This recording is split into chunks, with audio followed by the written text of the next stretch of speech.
Tidak hanya rakyat yang berang. Pihak Istana Kepresidenan pun turut menegur Raffi lewat Sekretaris Kabinet Teddy Indrawijaya.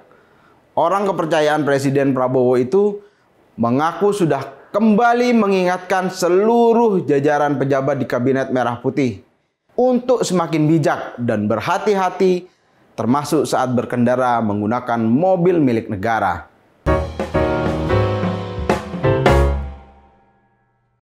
Halo Sobat Media Indonesia, berjumpa lagi dalam The Editors. Arogansi iring-iringan mobil milik utusan khusus Presiden bidang generasi muda dan pekerja seni Raffi Ahmad memantik kemarahan publik. Pejabat publik yang berlaku arogan dan tampak berbangga sangat atas privilege kekuasaannya merupakan ironi di atas ironi yang dialami oleh bangsa ini. Pejabat yang berperilaku semacam itu jelas keliru atau bahkan bodoh karena lupa bahwa masyarakat adalah kunci keberadaannya sebagai pejabat negara, baik masyarakat yang memilihnya maupun sebagai publik yang seharusnya merasakan manfaat dari jabatan yang diembannya. Sikap arogansi dan sewenang-wenang pejabat publik mungkin karena merasa memiliki kekuasaan.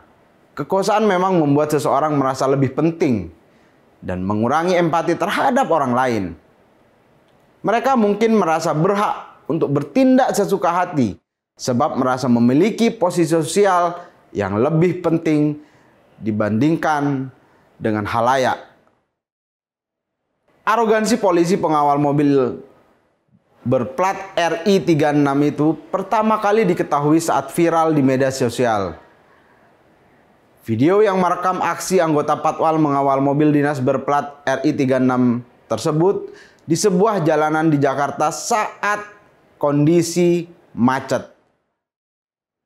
Patwal tersebut terlihat meminta mobil-mobil lainnya untuk membuka jalan agar mobil dinas yang dikawalnya bisa dilewati, bisa berjalan dengan lancar. Ramai di media sosial membuat warganet mencari tahu siapa pemilik mobil dengan plat nomor RI 36 tersebut.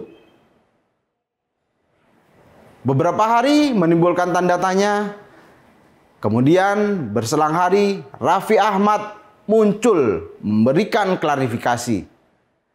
Raffi dalam keterangan tertulisnya mengakui bahwa mobil dinas berplat RI 36 itu memang miliknya. Namun dirinya sedang tidak berada di dalam mobil yang saat iring-iringan tersebut.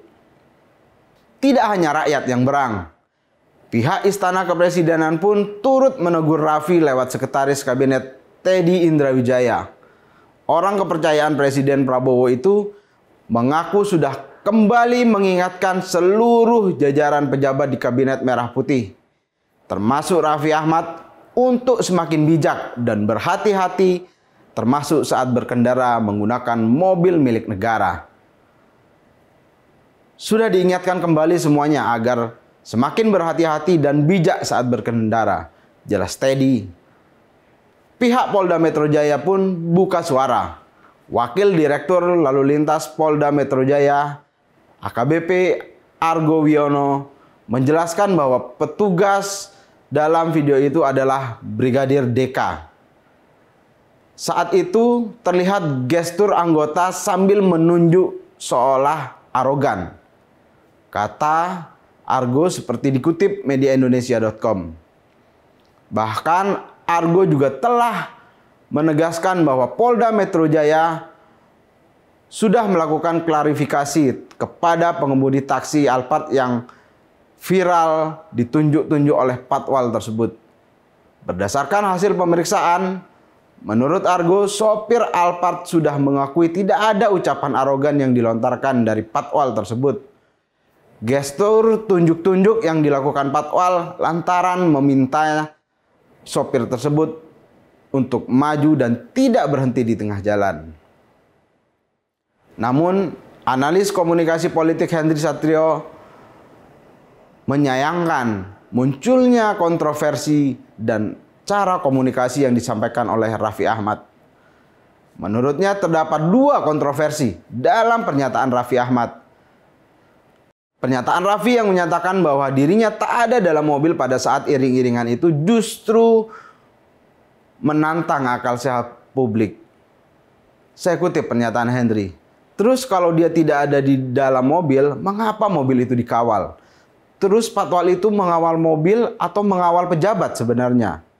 Terus itu siapa yang ada di dalam mobil? Kan jadi itu pertanyaannya juga, kata Henry Satrio seperti dikutip mediaindonesia.com Selasa 13 Januari.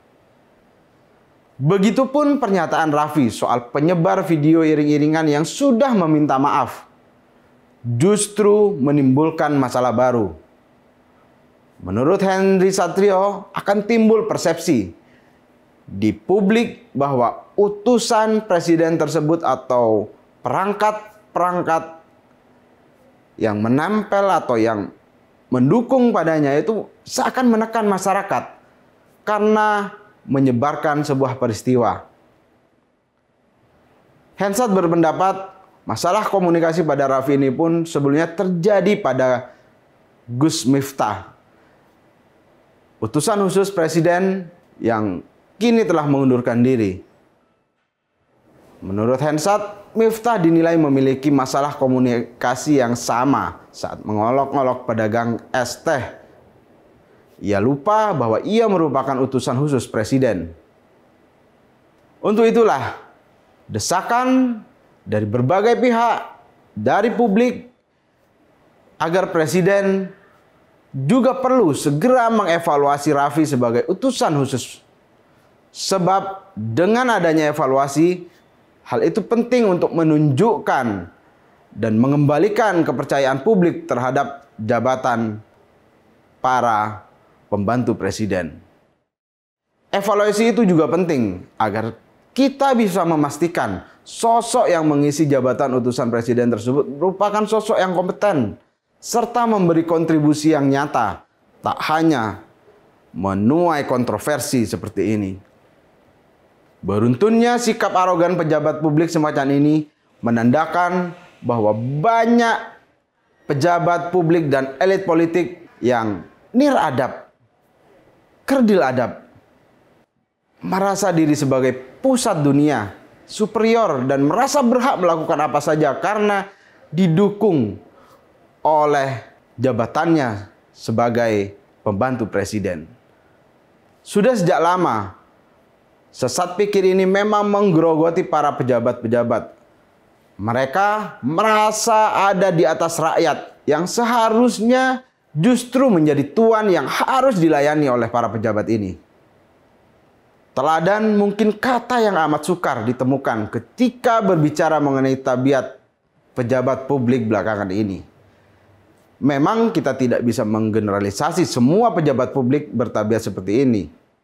Tetapi rentetan kontroversi yang terjadi menjadi alarm bagi para pejabat publik di negeri ini. Nampaknya republik ini memang mengalami kelongsoran sikap kenegarawanan para elit dan pejabat publiknya. Para pejabat ini menganggap kekuasaan adalah segalanya, sehingga dengan mudah merendahkan masyarakat yang seharusnya mereka layani. Pola pikir yang melihat mandat jabatan hanya sebagai jalan mengamankan kekuasaan inilah yang membuat para pejabat publik dengan mudahnya melihat orang dengan status sosial rendah secara sebelah mata. Apabila hal semacam ini dibiarkan, bukan hanya persoalan etika pejabat yang akan runtuh, tetapi akan menularkan virus kekerdilan adab ini kepada para pengikutnya. Perilaku pejabat yang minus adab semacam itu akan dianggap sebagai kenormalan baru jika ini tidak ada koreksi, tidak ada evaluasi dari pemimpin tertinggi di negeri ini. Masyarakat akan meniru dan menormalisasi sikap yang ditunjukkan pejabat sehingga terjadi krisis keteladanan di ruang-ruang publik di seluruh penjuru negeri ini.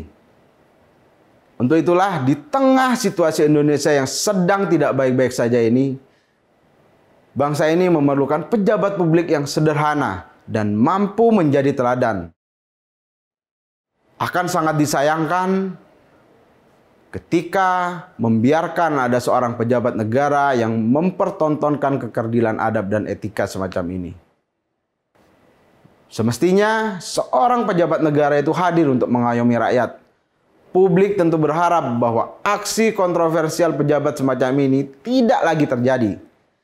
Jangan bebani pemerintahan Presiden Prabowo dengan hal-hal yang tidak produktif, apalagi destruktif, yang justru bakal mengganggu fokus kerja pemerintah untuk mengatasi tantangan-tantangan berat yang mengintai di depan.